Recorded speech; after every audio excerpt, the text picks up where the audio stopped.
नमस्कार दोस्तों, जय जोहार। मैं कौशल तिवारी और बिहनिया संझा में आपका स्वागत है। बुलडोजर कानून को लेकर एक तरफ सुप्रीम कोर्ट ने यूपी सरकार के गाल पे जबरदस्त तमाचा जड़ा है, तो दूसरी तरफ छत्तीसगढ़ सरकार के गाल में भी न केवल तमाचा जड़ा बल्कि 1 लाख रुपए जुर्माना भी ठोक दी।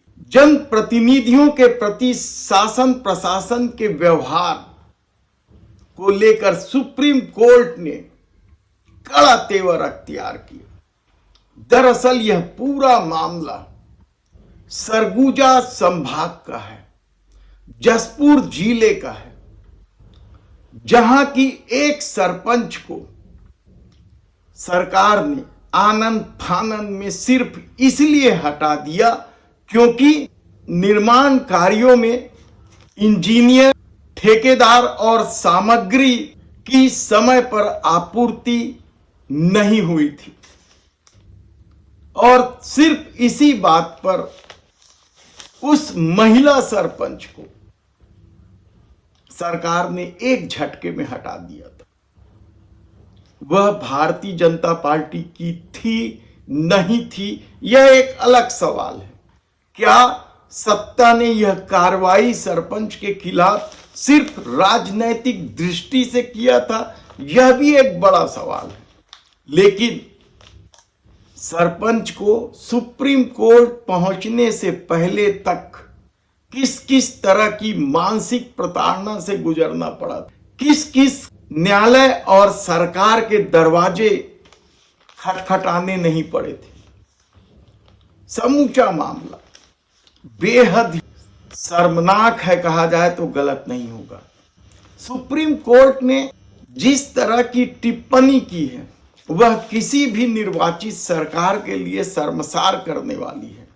लेकिन राजनीति कब इसकी इजाजत देती है? न्यायालय ने तो यहां तक कहा, यानी सुप्रीम कोर्ट ने यहां तक कहा कि राज्य सरकार चाहती है कि सरपंच बाबू के सामने भीख का कटोरा लेकर आए। कितनी तल्ख टिप्पणी आप सोचिए सरकार के खिलाफ। उप संभागीय अधिकारी राजस्व द्वारा पारित निष्कासन आदेश को रद्द करते हुए पीठ ने महिला को उसका कार्यकाल पूरा होने तक सरपंच के पद पर बहाल कर दिया है। न्यायमूर्ति सूर्यकांत और न्यायमूर्ति उज्जवल भुइया की पीठ ने जशपुर जिले के एक गांव की महिला सरपंच सोनम लकड़ा को हुए मानसिक उत्पीड़न के लिए राज्य सरकार पर 1 लाख रुपए का जुर्माना भी लगाया है, जिसका भुगतान 4 सप्ताह के भीतर किया जाना है।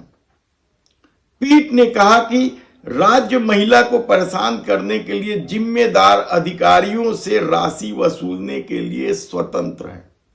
लेकिन क्या शायद सरकार में इतनी ताकत है कि वह उन जिम्मेदार अधिकारियों से राशि वसूले या सरकारी खजाना से पैसा दिया जाएगा? इस पर हमारी नजर है और हम आपको पूरा विस्तार से सब कुछ बताएंगे। पीठ ने कहा कि यह एक निर्वाचित सरपंच को हटाने में अधिकारियों की ओर से की गई मनमानी का मामला है। यह एक युवा महिला जिसने छत्तीसगढ़ के सुदूर क्षेत्र में अपने गांव की सेवा करने के बारे में सोचा था, उसे बहाना बनाकर कुछ भी आरोप लगाकर हटा दिया गया था।